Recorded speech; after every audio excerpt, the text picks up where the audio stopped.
Le 10 décembre 2021, je ferai une conférence devant plus de 1000 personnes à Montréal. Des buts, des rêves, des objectifs, on en a tous. Moi, j'en ai 11 actuellement.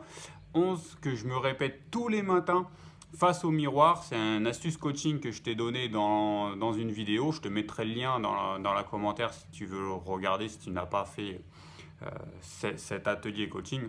Aujourd'hui, je voudrais juste te sensibiliser à ça. On est dans une période particulière, le coronavirus, le confinement, etc. Et hier, je discutais avec un ami qui me disait « Ah, moi, tu sais, là, en ce moment, j'ai pas trop de buts, j'ai pas trop d'objectifs. J'en avais au début de l'année, mais c'est plus les mêmes aujourd'hui. En fait, ça change tous les jours, voire toutes les semaines. » Et je lui ai répondu « Bah ouais, mais on est en train de traverser une épreuve, on est en train de traverser une situation qui est inédite, compliquée, qui nous demande de nous adapter constamment. Donc forcément, tes buts, ils vont changer, tes rêves vont changer. Les rêves que tu as aujourd'hui, demain, tu vas te rendre compte que peut-être tu ne peux pas les réaliser, etc. Mais cette discussion nous a amené à un fond bien plus profond, c'est est-ce que tu en as encore des buts maintenant? Je vais être plus précis sur ma question. Est-ce que tu arrives à te défocaliser du coronavirus, de cette crise économique qui va arriver, de ce bouleversement pour te dire, ok, toi individuellement là, qui me regarde, qu'est-ce que tu as envie de faire? Qu'est-ce que tu veux faire? Qu'est-ce que tu vas mettre en place? Et qu'est-ce que tu mets en place maintenant? Alors, on entend souvent des buts, c'est des choses du genre, j'ai envie de monter une entreprise, j'ai envie de voyager, faire le tour du monde. Non, non, non, non, non. Un but, ça peut être... j'ai juste envie d'améliorer mon alimentation. J'ai juste envie de passer plus de temps avec ma famille. J'ai envie de passer des meilleurs moments avec les gens qui m'entourent. Hier, j'avais une discussion avec Sidonie, ma femme, qui me disait là, on est confinés, on est H24 tous ensemble. Et ce serait peut-être le moment de justement travailler notre relation familiale. Travailler veut dire pour elle de l'améliorer, que ça soit encore mieux. Donc d'augmenter non pas la fréquence, parce que là on est tous les jours, H24, on est tout le temps ensemble. Donc on ne peut pas faire plus, mais on peut améliorer la qualité. À ce titre, en parlant de qualité, je parle beaucoup là en ce moment de quelque chose qu'on a mis en place avec Azrael. Tous les jours, on joue au foot dans une pièce. Dans la pièce qui est à côté de moi, je suis en contre-jour, je ne sais pas si tu vois bien, c'est une ancienne chambre qu'on a vidée, il n'y a plus de lit.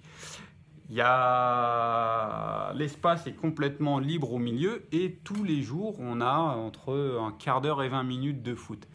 C'est un moment qui nous soude, vraiment. C'est un moment qui est intense, un moment qu'Azrael a besoin parce qu'il ne peut pas jouer avec ses copains, mais c'est un moment qui, la relation père-fils se tisse de plus en plus fort.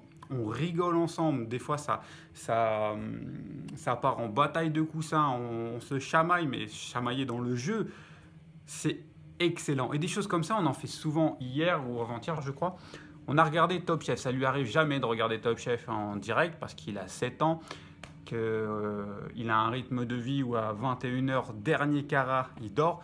Normalement, à 20h30, on éteint la lumière. Donc du coup, Top Chef qui commence à 21h, il ne peut pas le regarder, alors qu'il adore ça, mais on le regarde en différé. Là, il y a 2 jours, on l'a regardé en live. Mais on lui a dit, tu vas faire une sieste pour pas que tu sois fatigué, etc. Il a joué le jeu complètement dans la journée pour pouvoir regarder son Top Chef le soir avec nous. Certes, à un moment donné, il était fatigué parce que Top Chef, avec les pubs, ça dure trop longtemps. Mais il a adoré ce moment. Le lendemain matin, il s'est levé plus calmement. Enfin, il a accepté de dormir plus. Ce que je veux vous faire passer dans ce message-là, c'est que des projets, on peut en faire plein. On peut s'en donner. Et c'est une opportunité là de se dire, j'ai un quart d'heure par jour, j'ai 5 minutes par jour. Prenez ce temps, 5 minutes. J'ai fait une vidéo sur la méditation active où je vous incite justement à vous focaliser sur une priorité. Prenez vraiment ce temps pour réfléchir et pour mettre des choses en place. Moi, j'utilise cette technique de la méditation là tous les jours. Depuis le confinement, j'ai changé ma routine, j'ai changé mes rituels pour que ça soit un moment propice où Azrael fait quelque chose, où Sidonie fait quelque chose. Pour moi, me recentrer en me disant, ok, c'est quoi mes objectifs et quels sont mes objectifs au vu de cette situation exceptionnelle. Et comme je vous ai dit en début de vidéo, les objectifs sur le papier, j'en ai 11. 11 que je me répète tous les matins. Mais 11 qui ne sont pas du même niveau. Je vais avoir des objectifs pour ma famille, je vais avoir des objectifs pour ma carrière professionnelle, je vais avoir des objectifs pour moi grandir individuellement parlant, je vais avoir des objectifs au niveau de ma santé et sur un autre niveau, je vais avoir des objectifs qui sont prioritaires, d'autres qui sont à moyen terme, d'autres qui sont à très long terme. Je vais avoir des objectifs qui sont liés au confinement, liés à « ok, maintenant, là, on est dans cette période-là, je vais faire ça ». Il y a des objectifs qui seront pour « ok, après le confinement, on va devoir se réadapter, on va devoir changer. Ok, bon, bah du coup, je commence à me préparer à ce genre de choses ». Je vous invite à faire la même chose. Je commence à des groupes de soutien, justement, des groupes de coaching. On met ça en place la semaine prochaine si tout se passe bien. Si ça t'intéresse, si tu as envie de discuter avec moi, de discuter avec d'autres personnes qui partagent justement cette énergie de on va aller de l'avant malgré la difficulté, on va mettre des choses en place malgré l'environnement qui va être sombre, conflictuel, malgré tout ce qui se passe, on va quand même faire des choses. On a quand même des idées, on a quand même des moyens. Et avec nos moyens, avec les cartes que nous avons en main, on va faire des choses. Si ça t'intéresse, si tu n'as pas envie de rester seul dans ton coin, si tu as envie, pour l'instant, on va faire des groupes de travaux. Mon idée, c'est de faire 1 heure par semaine. Si ça plaît, s'il y a plus de demandes, on fera peut-être plus, mais l'idée, c'est ça, c'est de se regrouper, de se mettre à plusieurs, de réfléchir tous ensemble et de tous apporter notre expertise. Alors moi, mon expertise sera du coaching, sera de la productivité, sera de la gestion d'émotions, sera de la gestion de crise, etc. Et comment on appelle ça, de la gestion de groupe, parce que c'est mon métier. À la base, j'étais psychologue social, donc psychologue d'entreprise. Pour ceux qui ne connaissent pas, le groupe, c'est quelque chose que je connais énormément, c'est quelque chose qui m'amuse et que je sais driver. Je suis un bon leader, je suis quelqu'un qui mène des projets et qui arrive à driver plusieurs personnes pour justement les élever.